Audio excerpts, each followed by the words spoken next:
Welcome, ladies and gentlemen, to Autism Fridays with Christopher Cleveland. Welcome back to Autism Fridays with Christopher Cleveland. I'm your host, Christopher Cleveland. In local news, the new university in Moab is accepting applications for fall semester, and it is the hope that locals will be the first students to attend. I am already in contact with members of the staff who are involved with the special needs community, and had the privilege of representing the company with whom I work remotely at an event where resources for the special needs community can be brought to light, and was able to help make some mileage in this area. A list of these aforementioned resources, including my remote employer, will soon be available for any and all parents and or legal guardians who have need of them. I will be sure to keep you apprised and have the flyer with the resources in the description of a future video. And while it's true that several of the parents I know have probably touched upon many of these resources already, I would still offer them the resources nonetheless. That's it for the local news. Tune back in for our topic of discussion.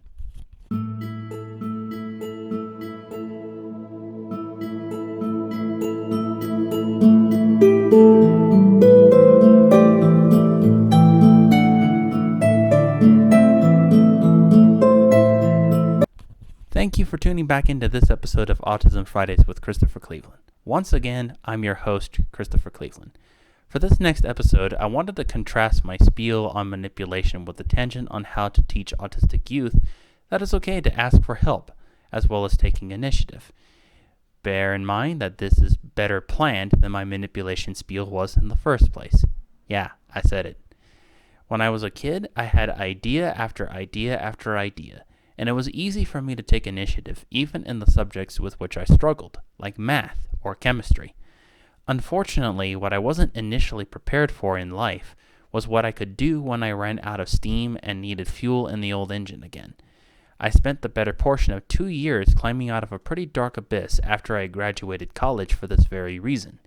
And in the interest of helping you and or your children avoid the same trap, I'd like to impart some crucial insights from being someone who fell into it. The most crucial of which being to balance things out. If a child is brimming with initiative, don't be afraid to periodically ask them to put a pause to it. I have encountered students both on and off the autism spectrum who were best described as engaged, driven, and eager to essentially become miniature assistants in my old Beacon after-school classes, or, barring that, be the reason a certain activity that everyone enjoyed was performed in club. More than once, I had to tell them that as much as I liked their idea, we would have to put it on hold for one reason or another, like not having the right materials, for instance, and that was usually the reason. Other times, these same students would be the ones whose hands always flew up.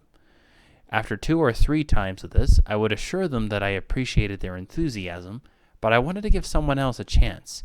That is, before consistently calling upon said student in the first place. I did so in the hopes that these students understood that their passion was admirable, but there needed to be bounds and limits in which students who were more shy or less generally motivated could have a fair shot. This has been the second insight I've gotten. For the third, if on the other hand I had a student who didn't usually raise their hand up, and they pitched something to me that didn't feel fully thought out, I would ask them to follow the train of thought to its completion. Once I had the whole sentiment, I would then answer their question or their sentiment the same way I would have one of their more motivated peers as appropriate, which was to either keep it on the back burner if I lacked materials, or if I had them and we got through what was already planned, do them at the tail end of the time we had in session together. In mentoring, for instance, I have a pair of protégés who were very quiet and timid, didn't intend to take the charge. One of them has recently begun to suggest ideas for activities, which was highly unusual for this protégé before this year. So I would be sure to express my enthusiasm and appreciation for them pitching the idea by doing whatever it took to make sure it could be done. Or, barring that, provide a suitable alternative. I bring these examples, which are fruits of these insights I've possessed, by the way, because it is important to always assess the student's level of motivation and then accordingly encourage or limit it. The reason is because the deeper issue in the ones who seem more motivated is that they have a sense of completion that tells them that if they don't always go above and beyond, then they won't be enough for the ones they care about or themselves, whether or not they admit as much.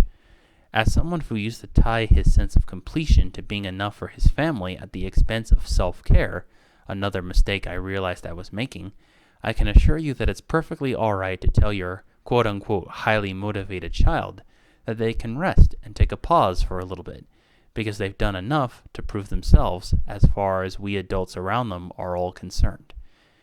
One never knows what kind of difference such a wise word like that could make until the opportunity to say such a word is long past. Coming up after the break, our conclusive meditative segment. Stay tuned.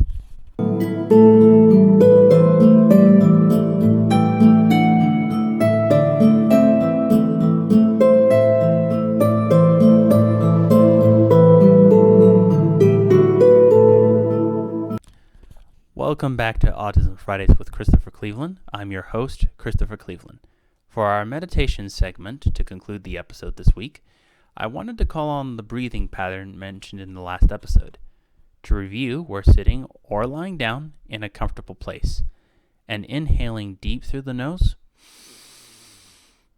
and exhaling through the mouth, keeping in mind that both the chest and the stomach are filled by the time our breath is done.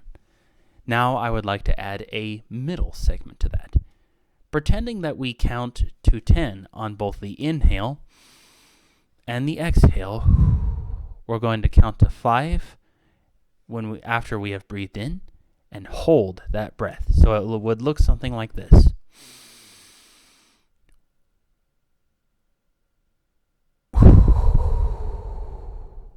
So inhale to a count to 10. Hold for a count to 5, and exhale for a count to 10.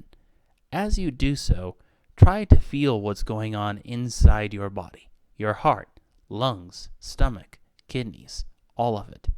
Ask yourself if there's any joint pain that needs remedying, or, barring that, anything going on in your heart that needs slowing down. For instance, mine tends to race a little bit, so this kind of meditation is designed to resolve my heart beating too fast. Try to do this for at least 10 breaths and see whether or not it has helped resolve the problem you've noticed. In the meantime, this has been Autism Fridays with Christopher Cleveland, and I will see you all next time.